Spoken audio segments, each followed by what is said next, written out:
Welcome to the Protagonist Pub. My name is Tammy, and this is where characters gather, and apparently dogs this morning. Come on, Kalu. Hello, Fireball. So, didn't anticipate. I guess Kalu wanted to say hello, huh? Say hi. Come here. I didn't anticipate turning this. Hang on. Okay, she's laying down now. I didn't anticipate turning this into a video all by itself. However, reading has taken me on an intellectually curious path. And, well, I'm going to bring you along with me. And that is all thanks to Samuel Richardson and Pamela.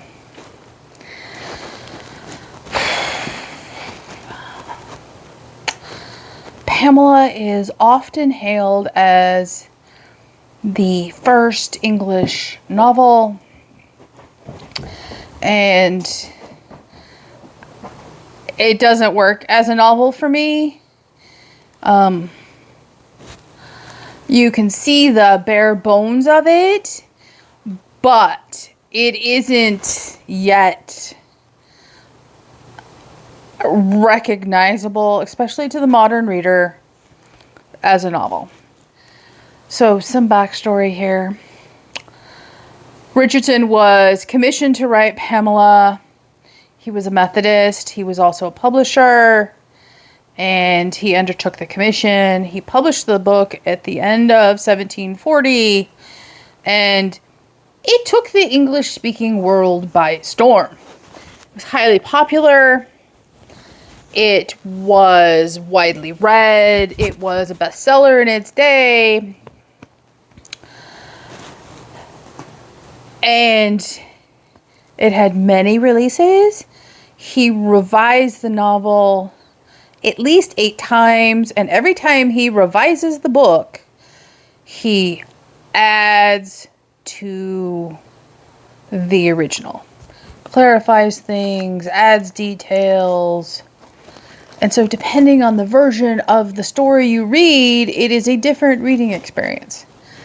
I read the original version. That's what the Oxford World Classic contains, is the original text from 1740. And this is clearly what he was commissioned to write. And he was a Methodist. This is, from my perspective, it is very clearly meant to be a morality tale, a parable. It is an idealized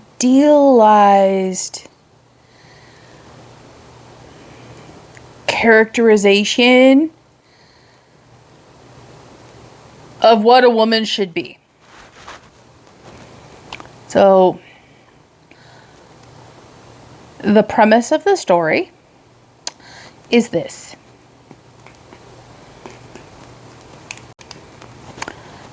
Pamela is 15 years old when she goes into service for a family that is never named, and her mistress takes her as her lady's maid and gives her what can only be termed an exceptional education for a lady's maid. And her mistress dies, and in her will, she, bequeaths money to the household servants. She bequeaths Pamela, in essence, to her son and says, treat her well. And throughout the entire book, it's completely epistolary. Pamela is writing letters home to her parents. These letters are verbose. Like, they are verbose. And So she continues to work for the master, as she calls him, for the next year. She's 16. He's clearly interested in her in a sexual manner.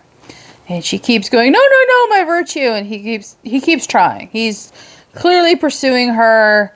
She's clearly saying no, but it's also clear that she's interested. And eventually he gets tired of the cat and mouse game, and he says, look, here's some money. I release you from service, and my carriage will take you home to your parents.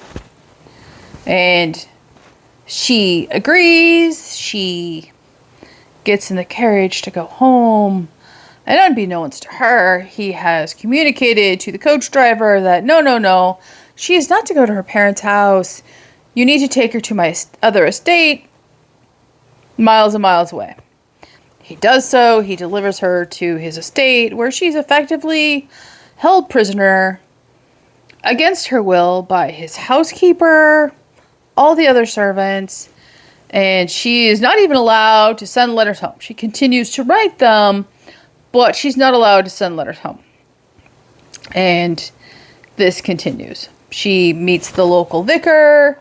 She tries to engage him to help her escape, and, for him to talk to the other landed gentry in the area to help her, and she's entirely rebuffed.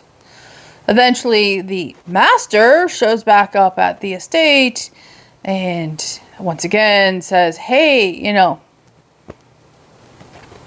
my interest hasn't waned even through our time apart. And so he gives her a written contract for her to become his mistress. And she again says, no, my virtue. And mind you, in this contract, she is offered a tremendous amount of money for the time. And she still says, no, my virtue. And he is incensed that she has, turned him down. And she's continuing to write letters home that aren't being sent. He conspires with his housekeeper, and his housekeeper holds her down while he attempts to rape her. It's clearly what's happening. That isn't my interpretation. That is clearly what is happening as stated in the book. And she has a fit. He suddenly sees the light, backs off, and now all of a sudden he's willing to marry her. Eventually, they get married. He has 48 rules for her to live by. At no point in this entire 500 plus page book does she ever call him anything but the master or Mr. B. Okay, that is a brief synopsis of the story. So why is it not? Does it not work as a novel? First of all, these are not characters that are even remotely close to relatable. At any point in history, these would not have been relatable characters. Pamela is obviously being held up as the epitome of virtue, and he is the epitome of vice. It is very clearly meant to be a morality tale.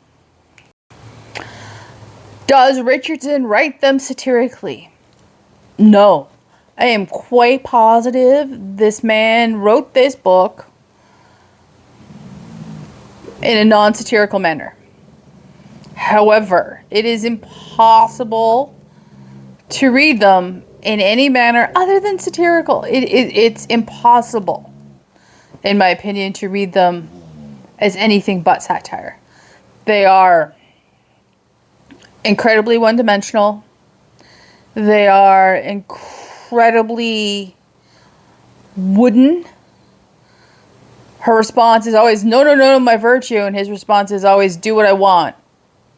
And yes, they are juxtaposed, but they are juxtaposed to hammer home repeatedly, and I mean repeatedly in the book, they hammer home the point of virtue is the be-all end-all, and the aristocracy is bad.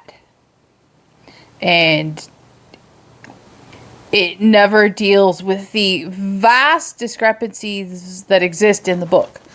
For example, the level of education that Pamela has received is extraordinary for her time.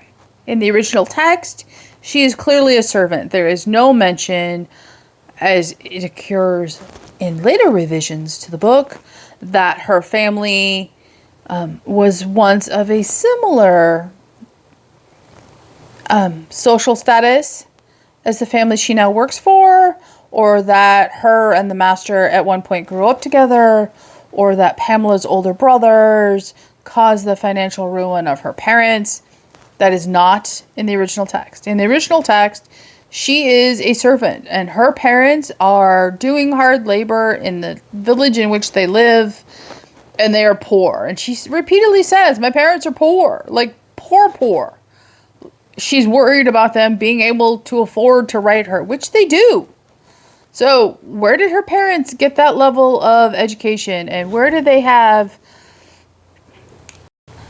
and how did they have the time to write these letters back to their daughter, to entertain these servants, that are out running errands, that deliver her letters to her parents or letters back to her?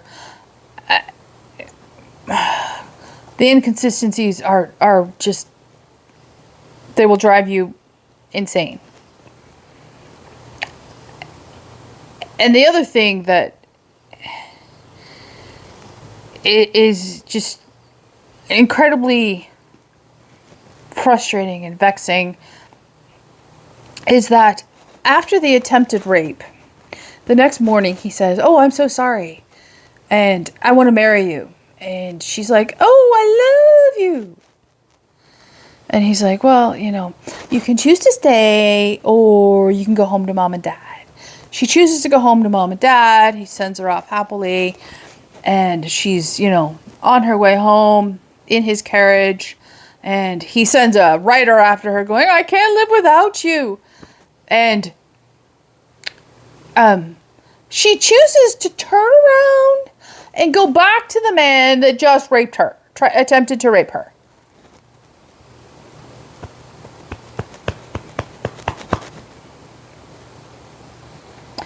So, just leaving her actions aside in this, let's focus on the fact that he goes from attempted rapist to, your actions have so transfigured my life, I'm going to do the exact thing I have spent the last, year and a half swearing I was never going to do, and I'm going to marry you. And the reader is supposed to swallow his conversion from an amoral at best man to a moral man, in essence, overnight.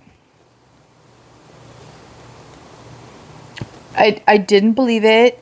It was so irritating. However, leaving all the irritation aside and the theology that Richardson was espousing, the question remains, is this a novel?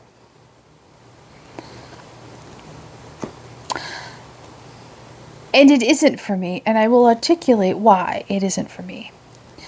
First of all, there is what can loosely be considered a plot,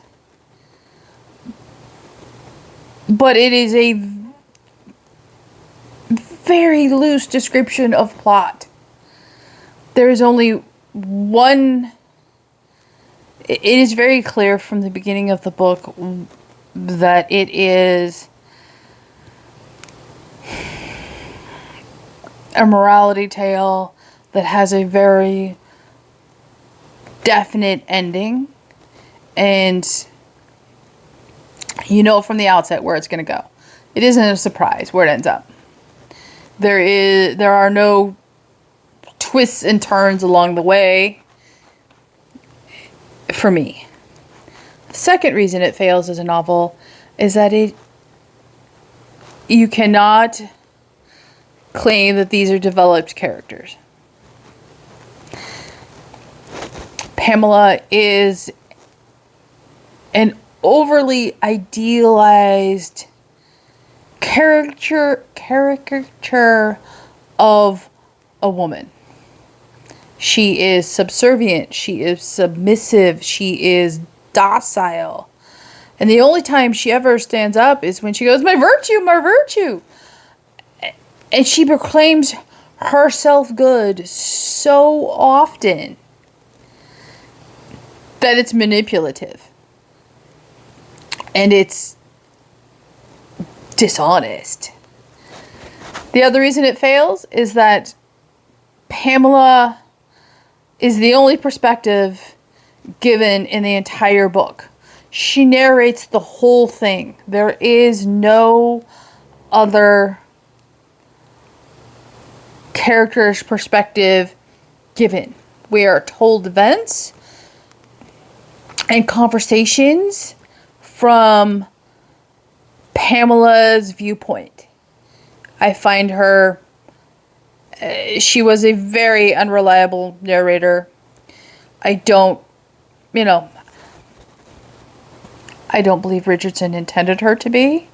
However, from the modern viewpoint, she was an incredibly unreliable narrator. The entire book takes place from her perspective. The entire book has no character development. It is just her writing down events and conversations that either she was not privy to or that happened hours and hours and hours ago. And we all know that in the human game of telephone, nothing is reliably and accurately recorded from human memory. It's just not. So it fails on that regard. And it also fails in the fact that, for me, a novel isn't just the characters and the plot. It's also the setting and the interaction between people. And in this case, the setting is never, described. You don't know exactly where anything is taking place in England. There are no towns mentioned. There are no great manor houses mentioned. You never even learn the master's name. You don't learn his family name. And so it is a very bare bones structure of environment. And any character dialogue that takes place between characters is reported by Pamela. It isn't character dialogue.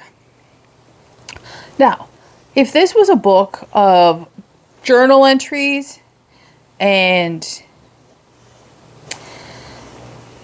which were, interposed between action, or it was journal entries with various characters' perspective in those journal entries, it would have been one thing. But because it's told entirely from Pamela's perspective and Pamela's recollection of events and Pamela's version of hearsay, no. I don't consider her a reliable narrator, and I don't consider this anything remotely close to, character interaction. And if you can hear Fireball snoring, I apologize. So, for me, it does not work as a novel. So my January TBR had not just Pamela on it, but it also had Evelina by Frances Burney. Now, Evelina is written in 1776. I have started it. It is very different in tone.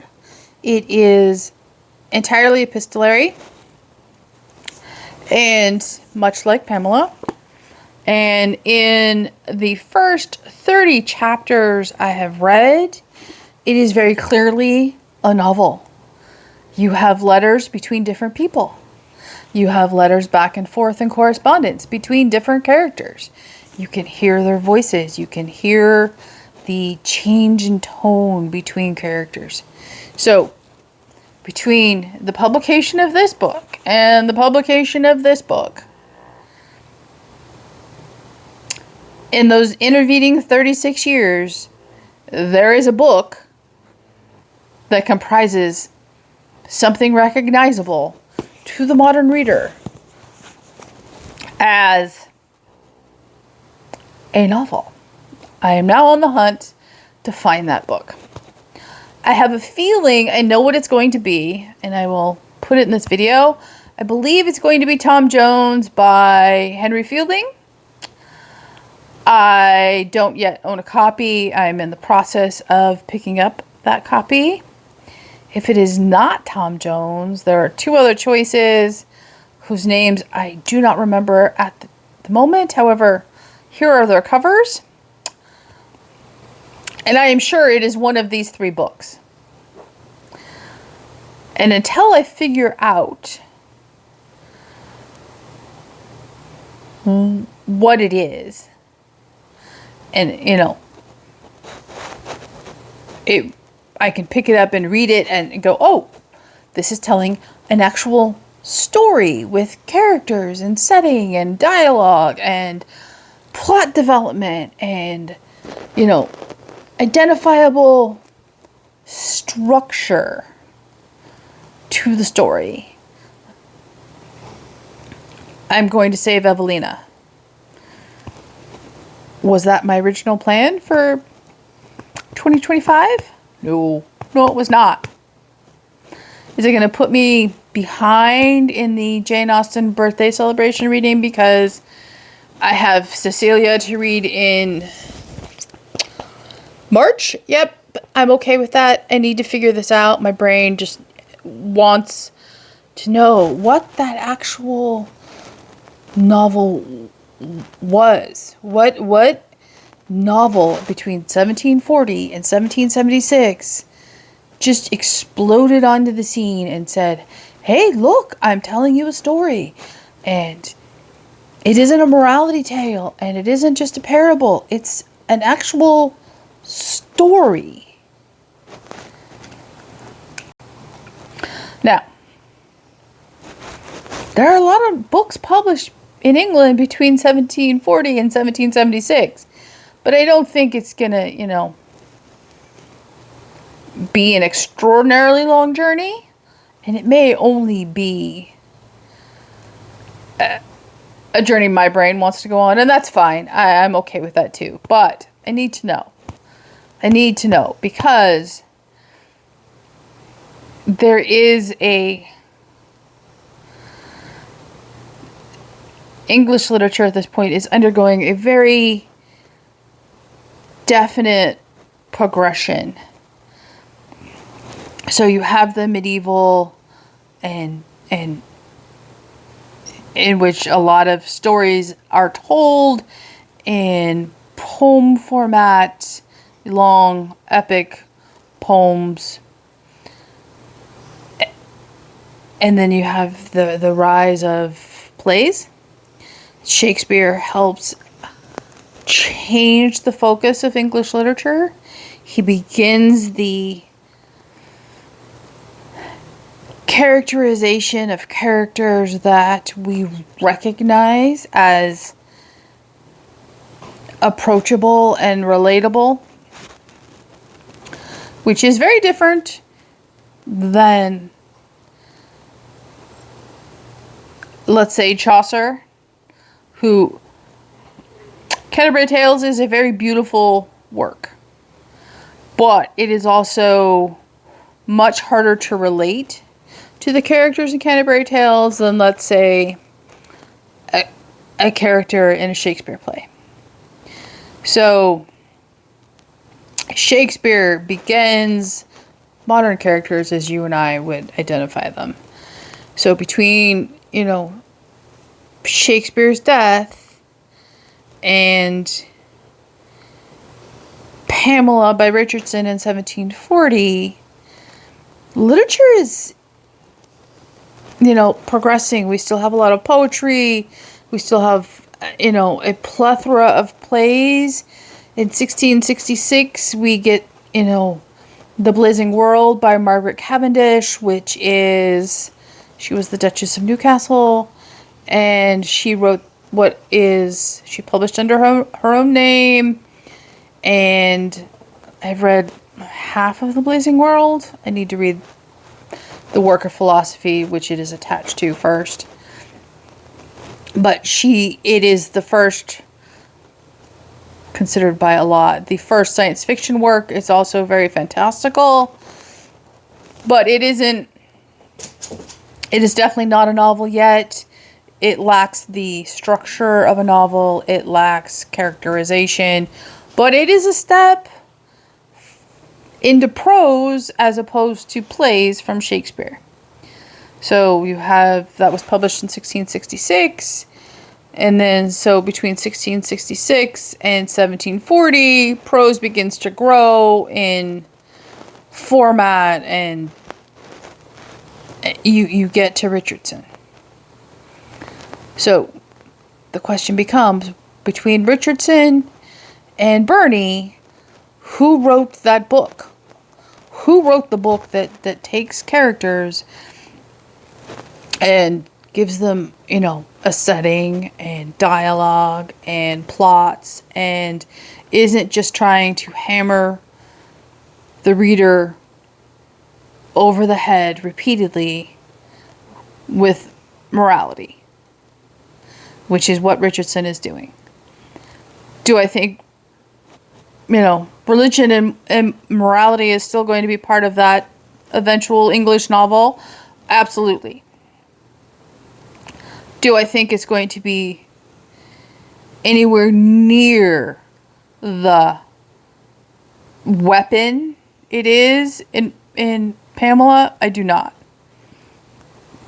So, I'm on the journey to find that novel. And I'm going to take you along with me. And as I pick up one of those potential choices, I'm going to vlog the reading experience. Had I known what Pamela was going to be like, I mean, you've seen my, massive number of annotations in Pamela, and the Discord chat was fantastic. I would have vlogged the reading experience for Pamela as well, but I was unprepared for Pamela. It was fascinating. It was a much more intellectually challenging and adventurous read than I initially anticipated. And I am very glad that I read it. And now I just need to find the first novel. So I'm going to bring you all along with me, and we shall discover it together. If you want to join me, first up is going to be Henry Fielding. I need to get a copy of it. I will probably start it sometime in February. It's not going to necessarily be a quick read unless I, fall in love with the story of Henry Fielding. Not Henry Fielding. The book is Tom Jones. The author is Henry Fielding. And we shall see. Leave a comment down below, like and subscribe, and I will see you here next time at the Protagonist Pub.